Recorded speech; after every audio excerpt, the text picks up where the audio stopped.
3 words. That's all it took. 3 words, scrawled onto a piece of parchment and sent across the sea to Rome. And when the Senate read them out loud, the room went silent. No general had ever dared write something like this before. No conqueror had ever summed up a war in half a heartbeat. But here's the question nobody talks about. Why did he say it?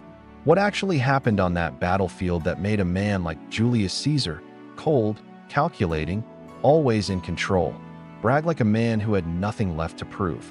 Because the real story behind those 3 words is far stranger, far faster, and far bloodier than the phrase makes it sound.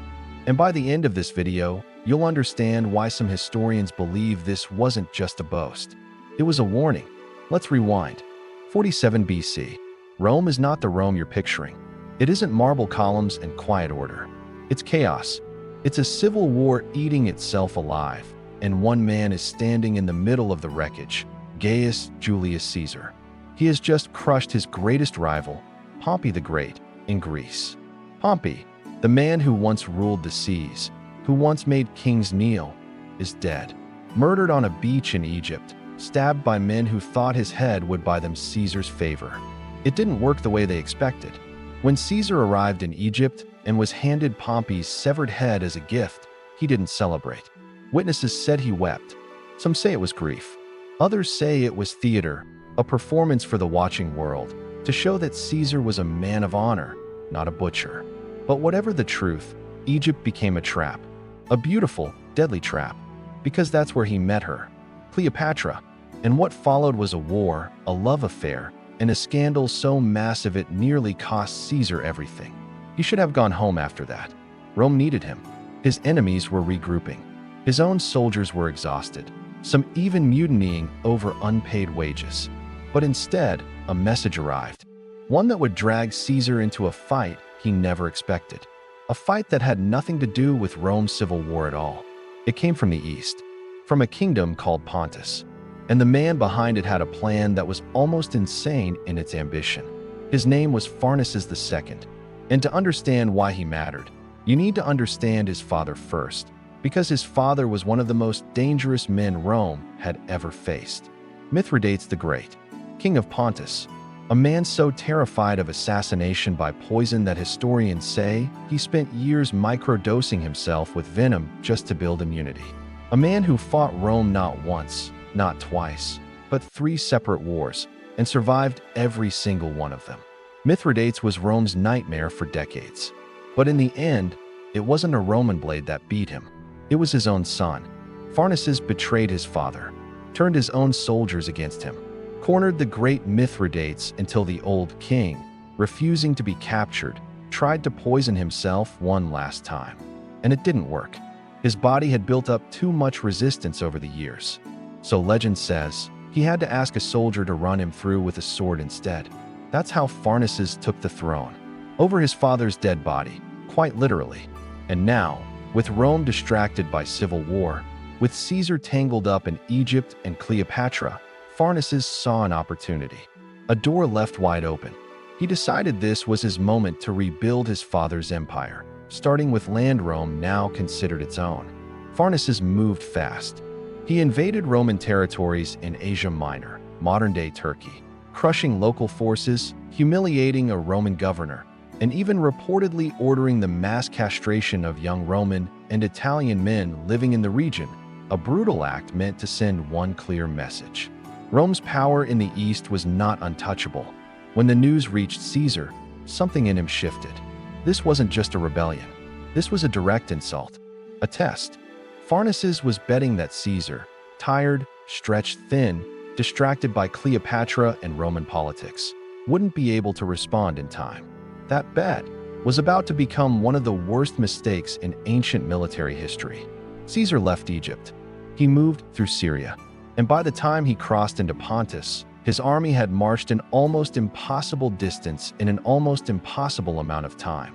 But here's where the story gets interesting. Because Pharnaces didn't run.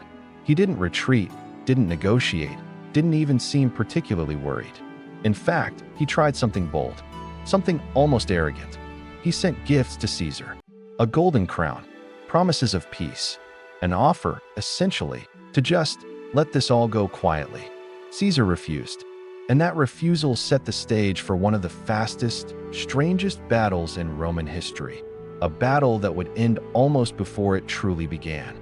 The two armies met near a town called Zela, in what is now northern Turkey, and this is where the ghosts of the past came back to haunt everyone involved. Because Zela wasn't just any battlefield. 20 years earlier, Pharnaces' own father, Mithridates, had won a crushing victory on this exact same ground, destroying a Roman army in a battle so humiliating that Rome rarely spoke of it afterward. Pharnaces knew this. He camped his army on the same hill his father once used. Same terrain, same strategy, almost like he was trying to resurrect his father's ghost and finish what he started. It should have worked. Caesar's forces arrived exhausted from the march, setting up camp on a hill directly across from Pharnaces' army, separated by a steep valley. Caesar's men were still building their fortifications, trenches, walls, the usual careful preparations before a battle. And then, without warning, Pharnaces attacked. His chariots, the terrifying scythe chariots, blades mounted on the wheels designed to shred through infantry lines, came thundering down the hill at full speed. Caesar's soldiers were caught mid-construction, tools still in hand, formation barely holding.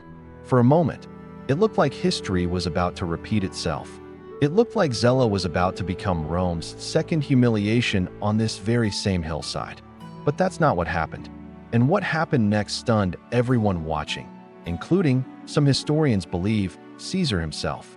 Caesar's veteran legions, men who had fought through Gaul, through years of brutal war, men who had seen everything a battlefield could throw at them, didn't break. They didn't panic. They simply reacted. Instinct took over. Training took over. The chariots that Pharnaces was counting on to shatter the Roman lines instead ran into a wall of discipline. Roman soldiers threw javelins, opened gaps to let the chariots pass through harmlessly, then closed ranks again and kept moving forward. What was supposed to be Pharnaces' masterstroke turned into chaos within his own ranks.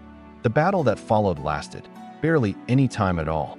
Some ancient sources suggest the entire engagement, from the first chariot charge to the final collapse of Pharnaces' army, was over in under an hour. An entire war, one that should have taken months of maneuvering and siege and negotiation, crushed into a single, brutal, lightning-fast collision. Pharnaces' army broke and fled. His forces were slaughtered or scattered, and Pharnaces himself barely escaped with his life, fleeing back toward his kingdom with nothing left.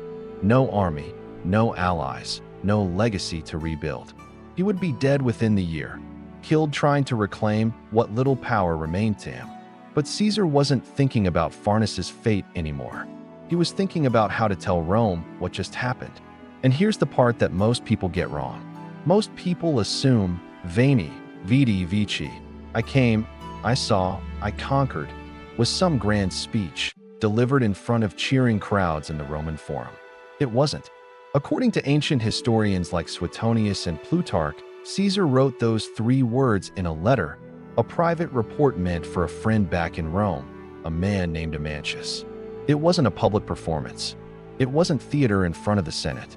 It was almost casual, almost dismissive, like a man too busy, too unbothered, to waste time writing a full report about a war that barely felt like a war at all. Think about that for a second. A king who had spent his entire life building an army, resurrecting his father's ambitions, gambling everything on a single battle, and Caesar didn't even think it deserved more than 3 words. That's not a boast about strength. That's something colder. It's contempt. Because when the phrase eventually became public, when word spread through Rome about what Caesar had written, the effect was electric. It wasn't just admired. It became legendary almost instantly, precisely because of how effortless it made total war sound.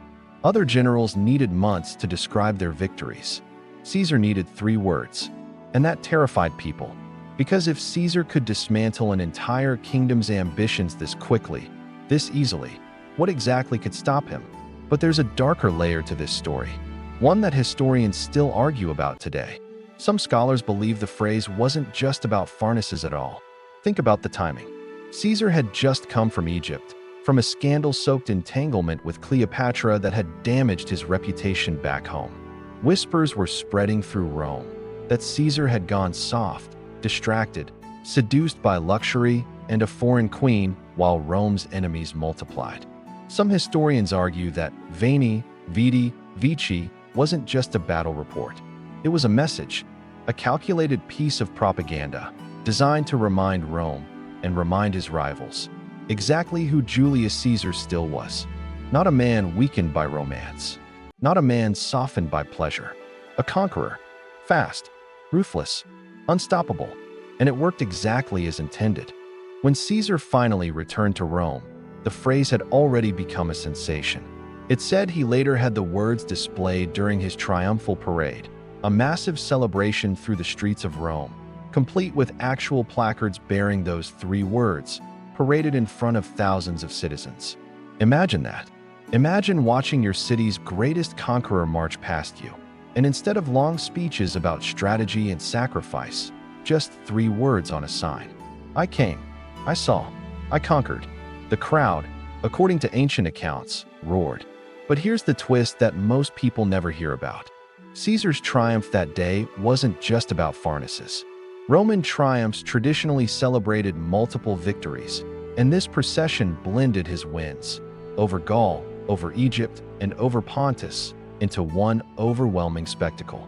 Some historians argue this actually cheapened the phrase's original meaning. What started as a private, almost throwaway line about a fast, decisive battle became folded into a much larger narrative about Caesar's overall dominance. In other words, the 3 words that were supposed to describe one specific, lightning-fast war against Pharnaces became something bigger. A slogan, a brand. Caesar didn't just win a battle at Zela. He accidentally created one of the most famous quotes in human history, a phrase that would echo for over 2,000 years, repeated by conquerors, athletes, businessmen, and warlords who had absolutely nothing to do with ancient Pontus. And that's the strange irony buried in this story. The empire Pharnaces tried to rebuild is barely remembered today. Most people couldn't point upon us on a map. But the 3 words Caesar casually wrote to dismiss that entire war, those became immortal. There's one more detail that rarely gets told, and it might be the darkest part of the entire story. Less than 2 years after writing those words, Julius Caesar was dead, stabbed 23 times in the Roman Senate by men he considered friends and allies. Men like Brutus, whom Caesar reportedly trusted like a son. The same mouth that spoke of unstoppable conquest was silenced by the very government he thought he controlled. Some historians see a haunting symmetry here. Caesar summed up his victory over Pharnaces in 3 words because he believed the outcome was inevitable, obvious, barely worth explaining. But Rome, the city, the Senate, the fragile republic he thought he understood, turned out to be far less predictable than any battlefield. He came, he saw, he conquered kingdoms across 3 continents. But in the end, the empire he built with his own hands consumed him. So why does this phrase still matter 2,000 years later? Maybe because it captures something deeply human. That desperate hunger to be remembered not for how hard something was, but for how effortlessly you handled it. Caesar didn't want Rome to know how exhausted his men were, how risky that chariot charge could have been, how close disaster came before discipline saved them. He wanted Rome to believe it was easy. And maybe that's the real lesson buried in 3 simple words. History isn't always written by the people who worked the hardest. It's written by the people who made it look like they didn't have to. Julius Caesar came to Pontus expecting a war. He found a battle that ended in under an hour. And somewhere between the battlefield and Rome, 3 careless words turned into one of the most powerful phrases in human history. I came, I saw, I conquered. Words meant to end a war ended up starting a legend that still hasn't died. If this story pulled you in, imagine what else lies buried in the past. Battles, betrayals, and moments history almost forgot. Hit like if you want more stories like this one. Subscribe if you want to keep uncovering the dark, forgotten corners of history with me. And let me know in the comments. Do you think Caesar's words were genuine confidence or calculated propaganda? I'll see you in the next one.